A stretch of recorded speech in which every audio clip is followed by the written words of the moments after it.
thank you all of you for taking the time today, for coming out. I'm Steve Joordens. I'm a professor of psychology at University of Toronto, Scarborough. I'm also director of the Advanced Learning Technologies Lab, where we assess various educational technologies, but we also create some. And I'm going to talk to you today about our pride and joy PeerScholar, which is one of the technologies we created largely myself, but with Dwayne Paré, who's also here today. In fact, a lot of PeerScholar was created based on research throughout, and all of that research formed Dwayne's master's thesis and Ph.D. thesis. And he is now CEO of Cognito, which is the company behind PeerScholar. So Dwayne is here as well. And the way we like to kind of run the show is I largely just talk. I'm a prof, I talk. So I will walk you through first a few little PowerPoints just to set the stage, and then we'll get to the demo of the system itself. And then Dwayne will be watching the chat. And if you have any questions along the way, feel free to ask them in the chat, and Dwayne will answer them as we go.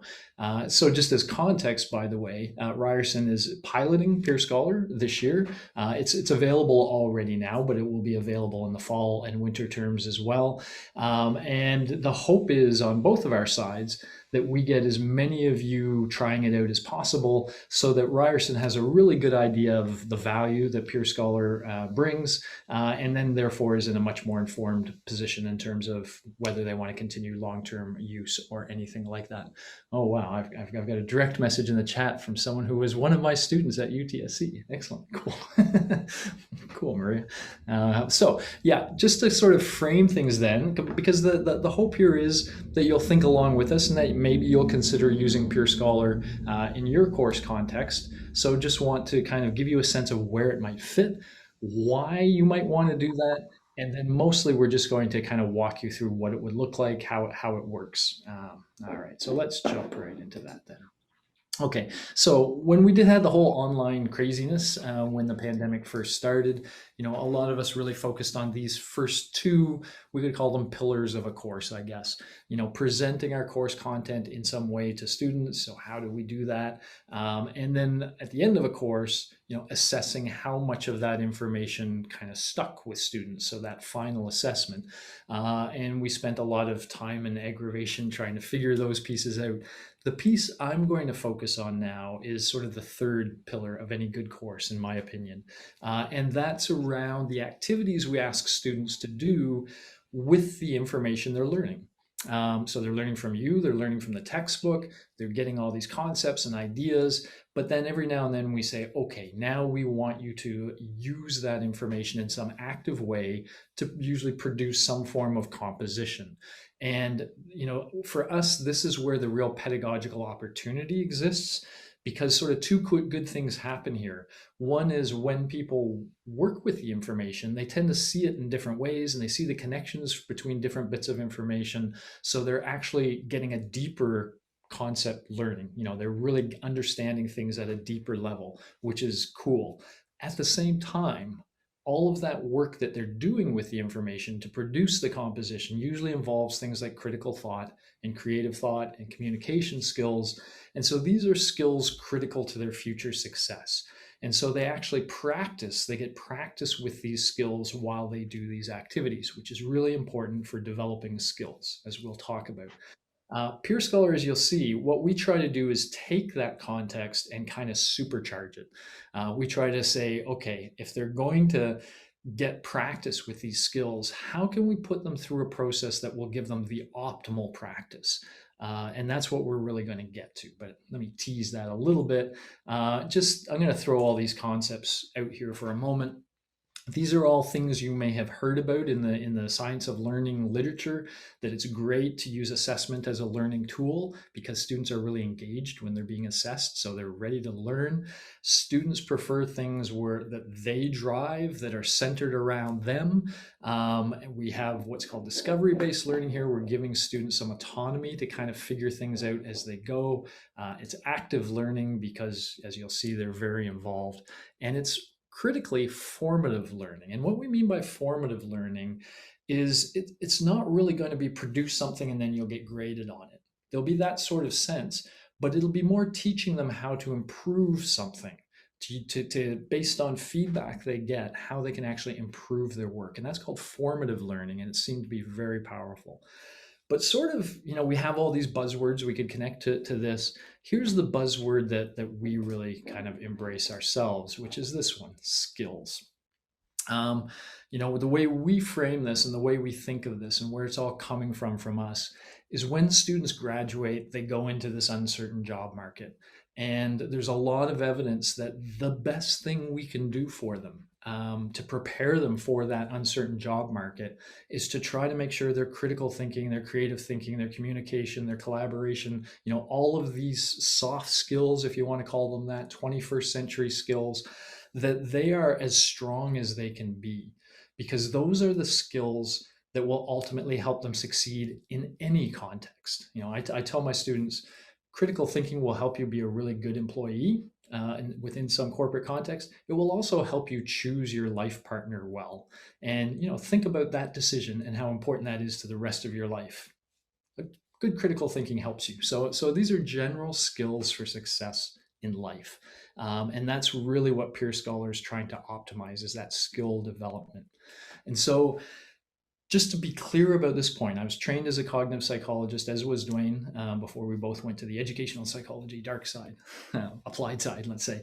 One of the things you learn in cognitive psychology is that there are distinct memory systems for different kinds of learning. There's one to learn information, but there's a very different system that learns skills, and they learn in different ways. They work in different ways. So I like to make that clear with an example like this. Let's say you were interested in guitar. You could learn a lot about guitars or guitar playing from a really good lecture.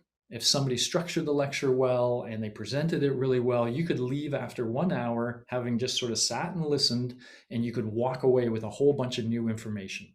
Cool. Skills don't work that way. You are not going to learn a skill by being passive, and you're not going to learn a skill quickly.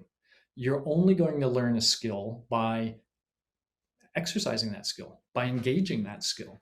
And often at the early stages of engaging a skill that isn't very well developed, we're clumsy. We're not very good with that skill. But with repeated structured practice, preferably in a context where you're getting a lot of feedback along the way, you can slowly develop. Every time you spend practicing makes you a little bit better at those skills. And so that's the kind of thing we have to give students, is regular structured practice using those skills. Of course, the challenge is, how do we do that? How do we fit that into our education system? That's what I want to suggest to you. We have an answer to that challenge. The skills we're focusing on are not playing guitars. I've already alluded to this a little bit, but more like transversal skills, what people call them, 21st century. So here it says critical and innovative thinking. We think of that as critical and creative thought. Interpersonal skills. This involves receptive communication, learning to shut up and listen well to others. Expressive communication, learning to express yourself well to others, but also includes things like collaboration, working in team contexts, etc. And then intrapersonal skills are more about yourself, knowing yourself well, knowing your strengths and weaknesses. So what we might call metacognitive awareness, some people call. These are the things we're really going to focus on. Of course, we're also going to hit the media and information literacy part, because they're going to be using technology as they go through this. But really, it's that critical thinking, creative thinking, communication, collaboration, metacognition. Those are going to be the big ones for us. Okay, we're going to get to the demo. Just before the demo, I wanted to set you up for what you're going to see. So we're going to do a comparison between a sort of traditional approach. The traditional approach is you come up with some sort of composition that aligns with your course and your goals, and you ask your students, hey, I want you to do something. It could be a lab report, it could be a book report, it could be an essay at the end of something, whatever it may be. You ask your students to go ahead and create something. It could be like a code project in computer science, for example.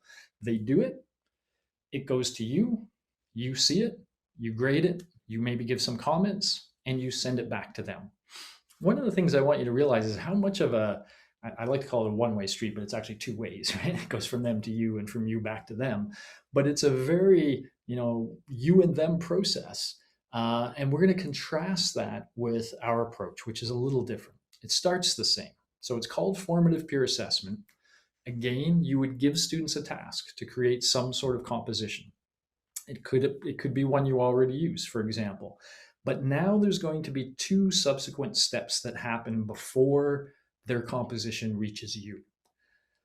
First one, students will log into the system and they will see the compositions that some of their peers submitted. It can be any number you want. I'm going to pick the number, I think in the demo it's 4, so I'll say 4. So let's say they're going to see 4 of their peers' submissions. They are anonymous, so they don't know the names of the peers. They are sorry, I just got caught by the chat. Sally, of course, yes, I will absolutely make these slides available to you. And by the way, if anybody wants to reuse any of them for whatever you do, please feel free. Okay, I'm sorry. Students are seeing the work of their peers, anonymously presented, randomly selected. They just see the work. No problem, Sally. And their task is ultimately, we prefer to make it a very pro-social task. So their task is to help each of their peers to improve their work. And that's the goal. So ultimately, you're going to see we can walk them through a very structured process that really controls how they think about things. That's part of what we're going to do. It's going to be a very Vygotskian kind of approach, by the way, for those of you who like Vygotsky or you like scaffolding. We're really going to kind of structure the learning to help the student go through things in the right way. And so in this case, they're ultimately going to give feedback to each of these peers on how their work could be better. But we're also going to do some micro learning in here to teach them, well, what is good feedback? And why is it so challenging to give good feedback, etc. Okay, so they will go through these four peers, one at a time, giving each feedback as they do. And as I'll highlight to you, they're thinking critically, they're thinking creatively, their receptive communication is working, they're expressive, etc. So we're going to exercise all of those skills. Now, as they're doing that for 4 peers are doing that to their work. And so in the third phase is all about teaching them how to learn from feedback. That notion you sometimes might hear of a growth mindset out there. That growth mindset reflects the student who's able to intake feedback and information about their weaknesses and then use that to improve. It turns out that's a very difficult thing to do. And we need to help students learn how to do this. But again, it is a very good skill to have, and it's worth taking the time to teach them how to learn from feedback. And as they do, as they see each piece of feedback that a peer applied to their work, we again are going to structure their analysis of that feedback. So they have to go through, pay a lot of attention, think about it in certain ways. And then ultimately, we give them the opportunity, after they've analyzed all the feedback, to revise their work. To make it better, to take any thoughts they thought were good and use those to make their work better. And then they submit it to you and you grade it, you give your comments on it, etc. This is the full model. There are ways of doing other things which we could talk about, but I'm going to stick to the full model for today. So, really from your perspective, nothing's changed. You gave them a composition to create, and then you ultimately receive something to grade and provide feedback on. All of this stuff in the middle is student driven. The students are doing it all by themselves. They like it, which is really important. It's active learning. It takes time. You're going to see it's asking them to do some serious thinking about stuff, and it's very structured. But they love seeing the work of their peers, and they love the opportunity to improve their work before you see it. So they buy into this big time, and they're willing to do all this work. And ultimately, you end up receiving a better paper. Many of you will will see this as essentially the review process that we all do when we submit papers for review. That is essentially the process that we're putting students through. And if you've been through that process, I would ask you, how much thinking did you do? Did it engage your mind to sort through all those reviews or to be a reviewer? I bet it did. And that's what we're trying to kind of create here. Okay, enough blah blah about that. Let's get to the actual um, application itself. All right. So I'm logging into what's called the standalone version. Your at Ryerson, it's already integrated with your learning management system, so you would not see some of what I'm about to do. Just these first. In fact, let me just step through this stuff really quick. I'm going to step from there, and I'm going to step to here. Okay. What would happen in your case is the student would log into their course page on the LMS, and then with 2 clicks, basically, they would be into PeerScholar. So there would be single sign-on. They wouldn't have to log into anything. There's grade pass back to the grade book from the LMS. And so it's very integrated seamlessly within the LMS. And when students got here, what they would see is just one of these bars that we call an activity bar. You see 3 here now. I've created 3 just so I could have each step open and I can show you each step at the same time. But in their case, 1 step would be open at a time, create. When that due date is done, then assess would open and then reflect. So they would march through this process 1 at a time. I'm just going to be able to show it to you this way. Okay. Let me jump in. The create phase is not necessarily, all that new or interesting. And yet it is in some ways, because it's a digital product and because it allows us opportunities that we might not have in a sort of analog approach. They come in, they get the instructions. What do you want them to do? The interesting thing is that you can be multimedia in your instructions. So you can just write and attach anything you want them to see if you want to sort of stick with that approach. But you can also, if you'd like, create videos that they watch directly within PeerScholar and use those to kind of guide them. Now, why would you do this? There's reasons just generally that students like video. They prefer video in some ways. They theoretically attend better to them. But sometimes it's just more, it's you coming in. And so in this case, it's just me telling them, hey, here's your task. And just to give you a sense of this demo, their task here theoretically is to give a pitch to a local flight school who is trying to make their lectures more engaging. So imagine students are learning about online learning or just the science of learning in general. And I'm just going to hang up on whoever this is that's calling because I don't want to listen to them. They wow, is that just a simple phone call just totally can throw somebody off. Right, so students are learning about the science of learning, and so I'm asking them to take what they're learning and do a pitch to an external agency about some evidence-based thing they could do to make their learning better. That's just the context of this composition. But because I'm asking them to do a pitch, I also have a little micro learning video here, which is like, okay, well, what's a good pitch look like? What's the characteristics of a pitch? What are the goals? What are you trying to achieve? And so in a short 2.5-minute video, I basically give them a sense of what a good pitch looks like. And kind of part of that is to connect with a rubric that I have that I give them. I'm just going to open it in a separate page here, which kind of says, hey, here are the components of a good pitch. 4 different components. Here's how to think of good versus not so good on each of these components. So they see this, they hear me kind of talk it through with a little bit more context, and now they're all prepared. Okay, so now they're going to make their pitch. So really the only point I'm making there is you can use multimedia kind of approaches to try to engage the students a little bit more and maybe support them a little bit more while they're actually, at that stage of, well, what is it you want me to do? Okay, a pitch. What's a pitch? Okay. And then they just go in and they do their pitch. Now, just like you with the instructions, they have full multimedia abilities. So for example, here's a YouTube video. If they had a video that they created in any way and uploaded either to YouTube or an institutional server or something, they can just insert that video directly within. That is the same video that was there, even though it looks a little different. I'm sure as soon as I press play, you will see. Hello, good afternoon. There you go, same person there. So they can do multimedia presentations as well. Again, the only thing that's really the reason I mention that is they like doing this kind of stuff. So we can open the world up and say, hey, go ahead and submit a video if you want, or do something in an image, or even a website, create a website and link to that. Whatever you want to do, they can embed it directly within here. Okay.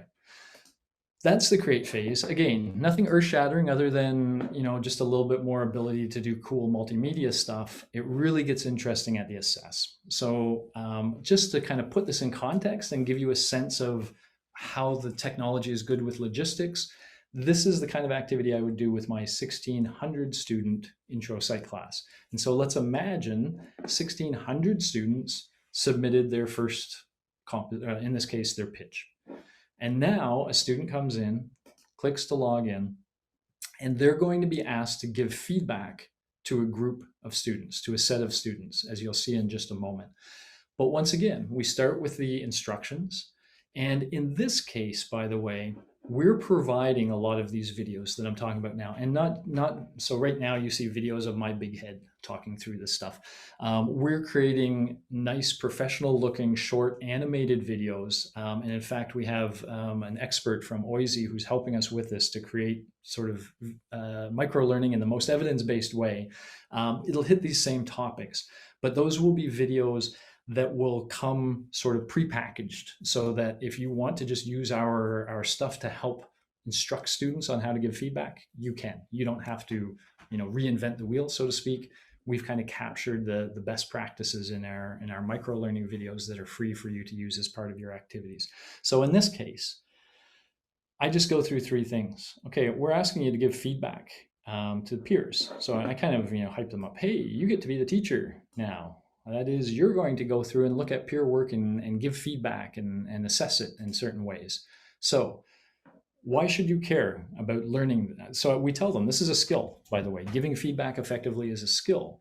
And in this video, we say it's a valuable skill. If you learn how to do this, if you're leading a team at some point and you're really good at giving feedback, that team is going to be effective.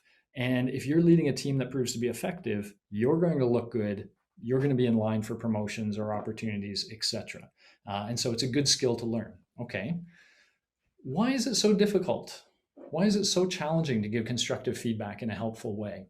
And this is, by the way, where our tool, people say it's layered in pedagogy. It kind of connects to different things. And in this case, it's sort of what people colloquially call emotional intelligence or emotional sensitivity. The problem with feedback, right, is you're basically shining a light on a weakness that somebody has. And when you shine a light on a weakness, that person naturally feels that sort of fight flight reflex, right? Anytime we feel under threat, social threat, any kind of threat, we get that fight or flight reaction. In fact, most students don't read your feedback. Over 50% don't even read your feedback. They don't want to know what you're saying because you're highlighting something that's not good and they don't want to hear it. The 50% who are probably looking for something they can complain about. They're probably the fighters, right? And they're looking to fight. We want students to sit, think, and learn from feedback. And that's not natural. But it can be done. It can be taught. And so part of what we teach them is what I've just told you. You have to understand that giving feedback is a sensitive thing. And if you do it the wrong way, you're just going to make that person upset and angry. You won't help them at all. Okay, so with all this as context, then one more short video. These are all 3-ish minutes. What are the characteristics of constructive feedback, effective constructive feedback? So now that we've told you why it's challenging, now let's tell you some things you can do to make it work better. And these things will all make sense once you understand the previous thing. I'm just going to want to give you one taste of this, just so you have it. One of these 6 things, and I'll show you all 6 in a bit. One of these 6 things says, if possible, make your feedback future oriented. I love this concept. In the Dutch, and the Dutch are starting to call this feed forward. They're saying, don't give feedback, give feed forward, which is, it just sticks in your mind once you hear that. And you'll be thinking about that tonight. Oh, that feed forward, that Dutch feed forward thing. Here's the idea. The process I just described, students are submitting a draft, and then they're going to submit a revision, and you're going to give them feedback in between. 2 ways you could, here's the same feedback delivered in 2 ways. One that focuses on, the past, the draft, one that focuses on the future, the revision. So the past one would go something like this. I read through your draft and I had a lot of trouble understanding the points you were making. It would have really helped if you had some concrete examples or something because I just got confused without them.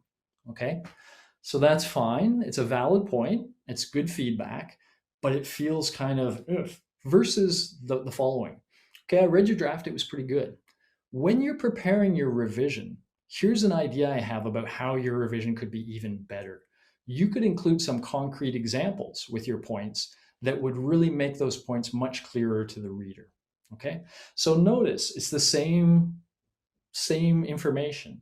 But when you're looking towards the future, you're talking about opportunities, something this person can do differently that'll lead to a good outcome. When you're talking about the past, you're just talking about faults. This is the problem with that thing. And it's not going to change, right? It's the draft. That's what the draft is. So just teaching students something like that. Get that future oriented feel to it. Talk about what could happen in the revision rather than what was wrong with the draft. They hear these things, they make sense. Okay. So they get this micro learning. They have an idea all about feedback and how to give it well. And then we go into active learning and say, okay, what you just learned, put it to work, put it to use.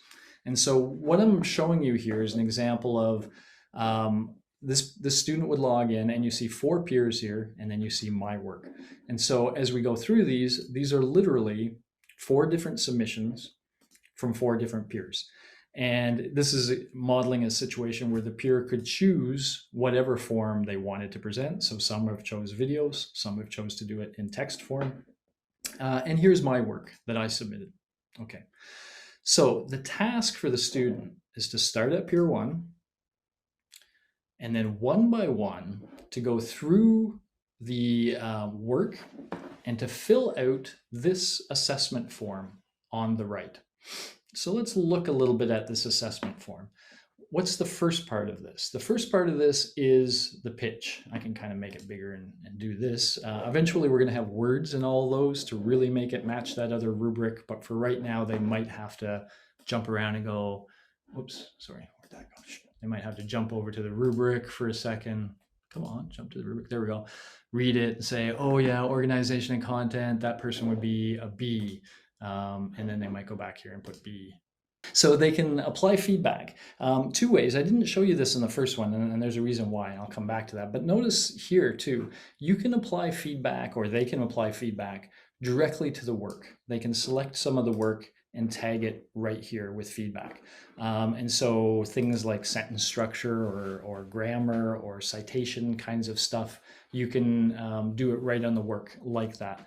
I didn't, on the video one, by the fall, you're also going to be able to annotate videos. So you can watch the video for a while, and a person's going to be able to say they're watching at this point. They're going to be able to say, research. Okay, right there, I want to add a comment at this point, 101.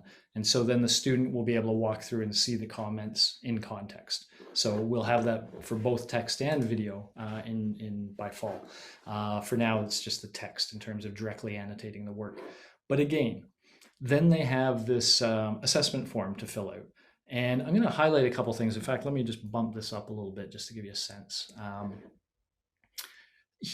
You are free to do these things as you wish, but here's an approach that we have pre-populated that you can just use if you like, which is, please begin by highlighting something you felt was done very well in this pitch, something you want the author to know that was really good, something they should continue to do going forward.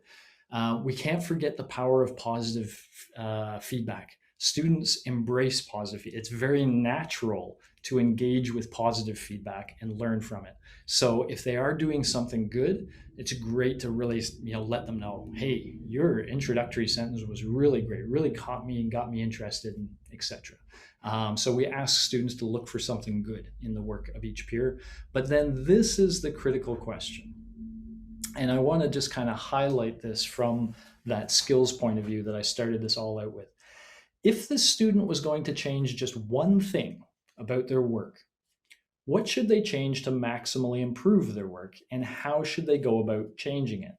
Please remember everything you learned about giving constructive feedback when you write this. So they just went through that whole thing about constructive feedback and how challenging it is.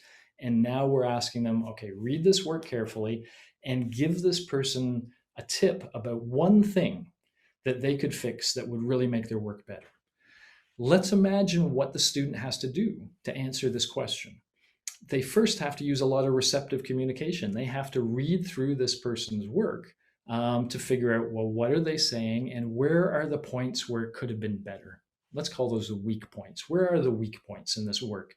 Once they've read through it and they've sort of figured out maybe the 3 or 4 weak points, they now have to think about, okay, what is the point that makes the most difference? Where's the most opportunity for improvement?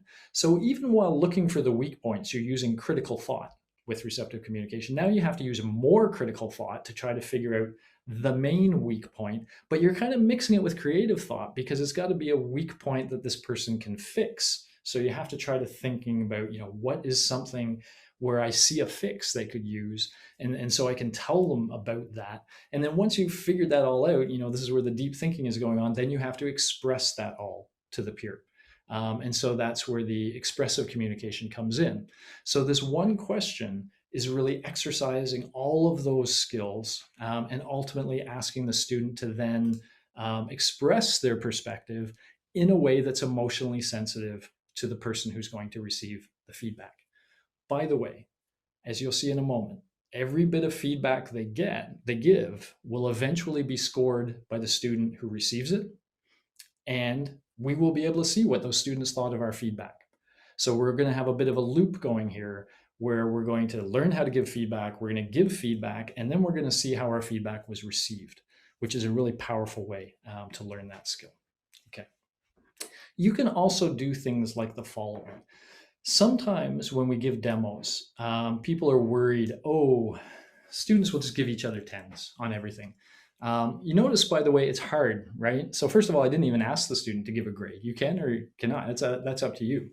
But you can't really mail this in very well, right? Because I'm asking you to do very specific things. But you could imagine a student that put minimal thought or effort. How do you get around those students putting minimal thought or effort? One thing I'll talk about is make their feedback part of their grade. And I'll talk about how either you can do that or how it can be done in an automated way. But I also like to use things like this. Just getting them to sign off on this statement. I understand that this student is hoping I will give them some information they can use to improve. And so I have 1, read their work carefully, 2, thought deeply about how it could be improved, and then C, tried my very best to give them useful feedback in a tone that would not push them to fight or flee what I have written. So just reminding the students, this is the point, right? This is what you're trying to do. And I make them say, I agree with that statement. I did all those things. And they have to do this for every peer. So that every peer thing is important, because if we go back to this constructive point where those cognitive processes are really being exercised, they're exercised when they assess peer 1, and then again for peer 2, again for peer 3, again for peer 4. So we're getting that repetition, that structured repetition that's so critical to develop a skill. And they're kind of using the same skills, but each time in a different peer context. So we're generalizing the skills a little bit as well. The final one in this list is the student's own work, if you choose to have it there. All of these things, by the way, are under your control. But if you choose to have it there, this is what's going to be called a self-assessment step. So this is peer assessment, and now it's self-assessment. You can, if you like, ask them to answer the exact same questions about their work as they answered about their peers. Or you can do what we're going to show you here. I'll just click on it here. I've asked different questions of their work. I'm focusing more on sort of metacognitive aspects here. So if you want to kind of bring their mind somewhere else when they're looking at their own work, you can do that. So here, for example, I'm really trying to put an exclamation point on something that happens naturally. And that is when students are seeing the work of their peers. Remember when I said the student's work goes to you and then comes back to them? And that seems like a really linear way of doing things, right? Whereas here, the students are seeing the work that some of their peers are doing. Some of that work is better than theirs. Some of that work isn't as good as theirs. And so they're getting a real clear sense of where their work fits, relative to their peers, which is already really hitting their metacognitive processes. And it's not only that they get a clear sense that, wow, my work is kind of B, but they're also seeing some that might be more like A's. They're saying, wow, peer 4 though, they nailed it. Wow, look at, in the rubric it said organization, that a pitch should be organized. They really let's look at peer 4. My goodness, they really, oh no, let's look at peer 3. It's peer 3 I was thinking of. They really organized their pitch well. They had a table of contents, they had everything was very structured. They did the content and organization well. And so the students not only get a sense of where their work fits, but they also get clear exemplars that they can grow from. And that's part of the reason why they like this, by the way. They endorse that very heavily. Okay. Take a drink of my tea here. See if Dwayne's asking questions away in the chat. Cool. Okay, the last step's actually pretty quick, but it's pretty important. You got the sense of this step. So they submitted, they went in, they learned about how to give good feedback, and then immediately practiced that skill. We like to sort of call that micro-active learning now, by the way, micro-learning mixed with active learning. They get the micro-learning and then they immediately put it to practice. That's part of our sort of philosophy here. And you're going to see that in the reflect phase too. So as we go into the reflect phase, remember, 1,600 students submitted. Now they all logged in and they took part in this sort of peer assessment. And now they're going to log in again. But now, as suggested here, this phase is about learning to learn from feedback. Let me bump this back down just a little bit. That's a little too much. This is what people colloquially call the growth mindset. And this is something that has been linked consistently to success in the world. If you can be what some people call a coachable person, the kind of person that listens to what, say, a manager suggests, and then changes their behavior in accord with that feedback, that manager is going to see you as coachable, as somebody who can grow into new things. And that's a very powerful skill to have. And it's especially powerful because, as I described to you earlier, and as we described to the students earlier, it's not natural. Mostly we want to fight or flee that feedback. So that's what this first video is. Why should I care about learning to learn from feedback? I tell students the kinds of things I'm telling you right now. Most other people in the workforce will never learn this skill well. If you learn it well, you're going to stand out and it's going to give you opportunities. So motivate them to care, first of all. Then how do you do it? Again, most students fight or flee feedback. We want them to analyze it and learn from it. And so I actually walk them through this process. And I mention this because you're going to see it reflected in the assessment I'm going to show you a little bit.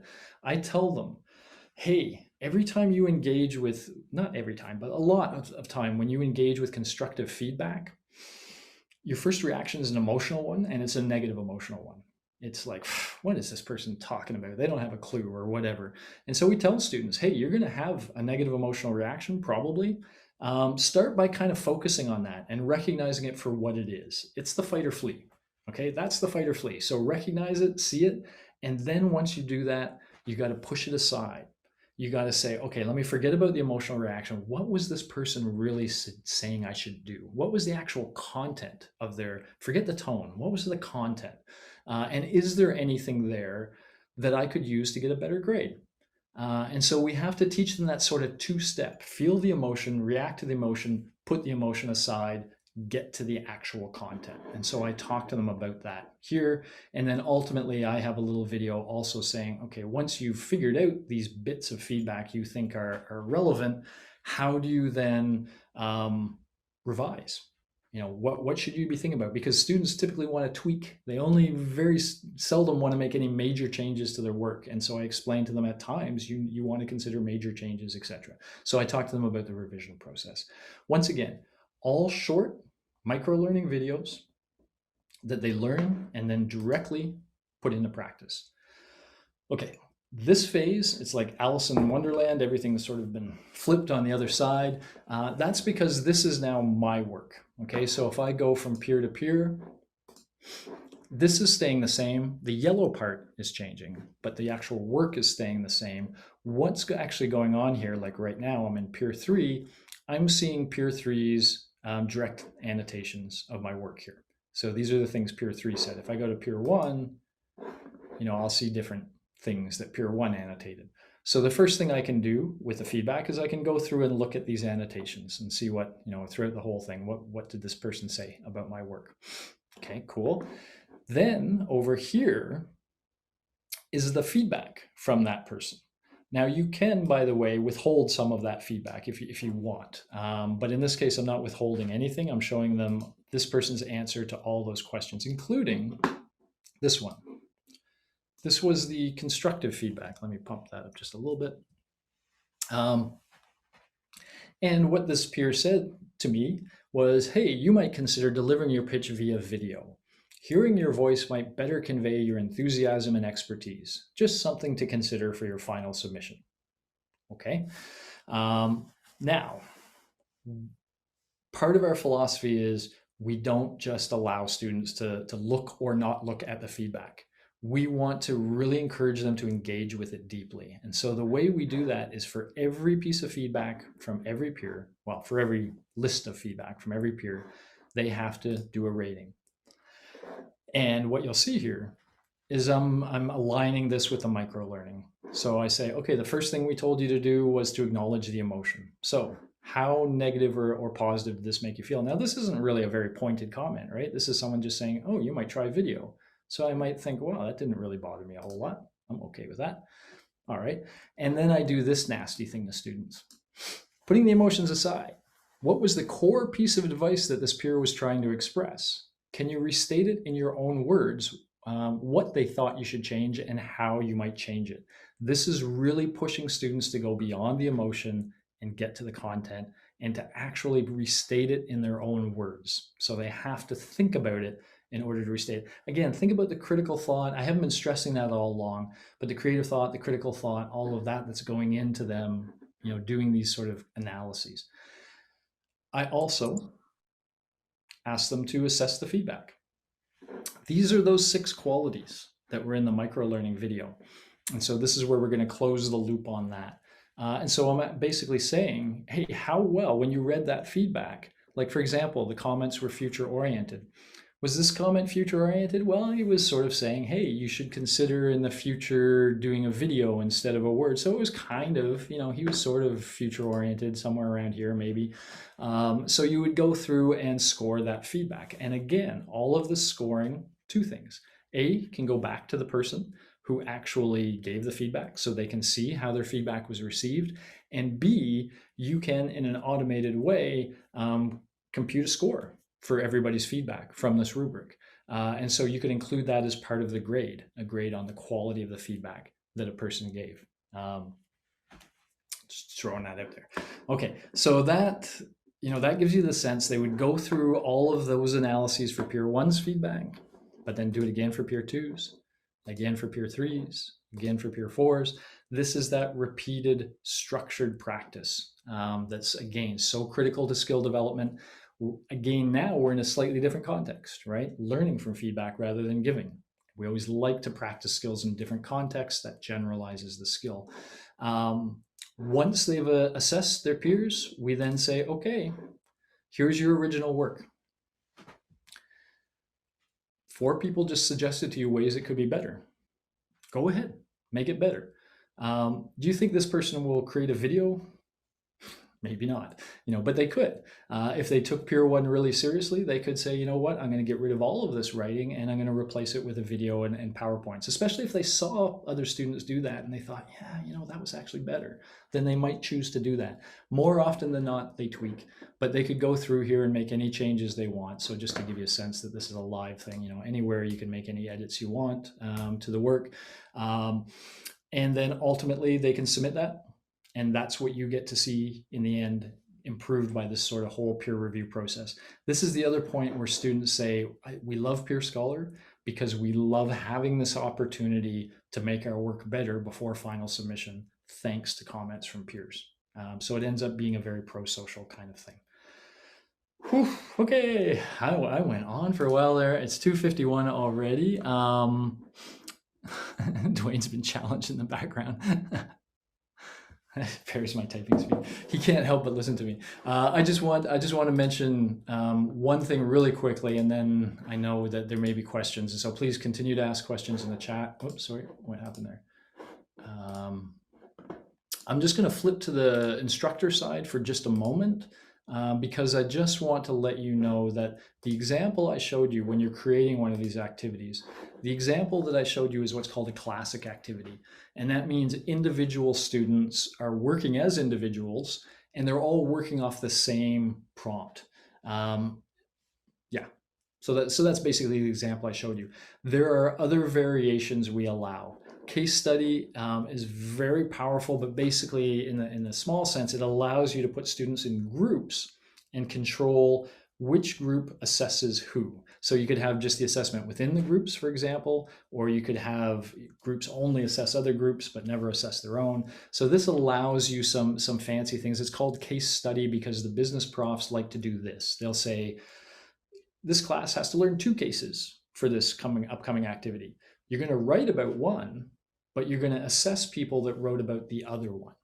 And so they actually have it cross at assess where, I'm writing about case A, but I only assess those who wrote about case B. The reason they do that is what they're trying to teach people in the case study context is how to transplant business ideas from one context to another. So if I'm writing about case A and I see some students have great ideas in the context of case B, if I can transplant those ideas back to case A and do that effectively, that's considered a really cool thing to learn. So they love this approach of students assessing a different case and then potentially transplanting some ideas. It can allow us to do mentor-mentee things, all sorts of things we can do as case study. And finally, group work. Try to do this as quickly as I can. First of all, group member evaluation. This is a potential standalone option if you like, or you can combine it with the other two I'll tell you about. As a standalone option, it's typically used after students do group work. So maybe they've done group work in an analog way in your class. At the end of the group work, you can now say, I want you to log into the system and assess the contributions of your fellow group members to your group's work. And so each member of the group assesses each of the other members in terms of what they contributed, etc. When students know that's coming at the end, they tend to contribute. It stops that sort of social loafing that makes group work so ineffective and frustrating for students. And so you can use that after you do group work just to kind of have that impact, to really enhance your group work. But you can also use PeerScholar to do the group work and then do that. 2 options here. Really, it's never enough time to do what I want to hear. But in the groups assess, they go through as a group, but it's almost the exact same process I told you about, but think about how it gets augmented in the group thing. So first of all, they work together as a group to create something. And in this case, in PeerScholar, there's a collaborative space there, just like sort of think of a Google Doc where they can all co-create something and they can leave comments for each other, etc. And so they first co-create a document of some sort and they submit that. But now in the next 2 phases, excuse me, it becomes really interesting. They, as a group, and the notion is they would have to get together somehow, either virtually together or physically together, but they would look at the other group's submissions. And so they might be looking at group 2's submissions and they have to give feedback to group 2, but they're giving feedback as a group. And so what they first have to do is talk to each other. We have to highlight some positive attribute. What did you think was done well? I thought this was done well. And they have to reach consensus and say, okay, let's tell them this. And then, especially for the constructive feedback, how could their work be better? And so what we're really doing is creating a whole lot of offline collaboration, communication, consensus reaching, the kind of thing group work is meant to do, to teach students how to work as teams. And so in a sense, PeerScholar is just becoming the vessel in which they put their feedback or where they get the feedback and decide what they're going to do with it. But all of their decisions are now being made as a group. And so it's really good for collaboration and that sort of thing.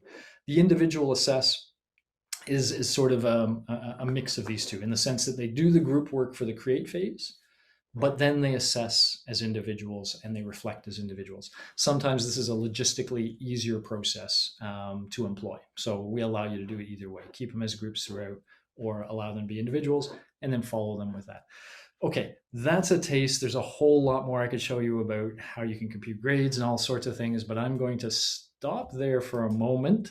Other than just very quickly saying, if some of you guys are really interested and want to use this, one of our next steps would be to plan an online workshop where we can do some building of activities together, just to demystify the whole authoring and activity process.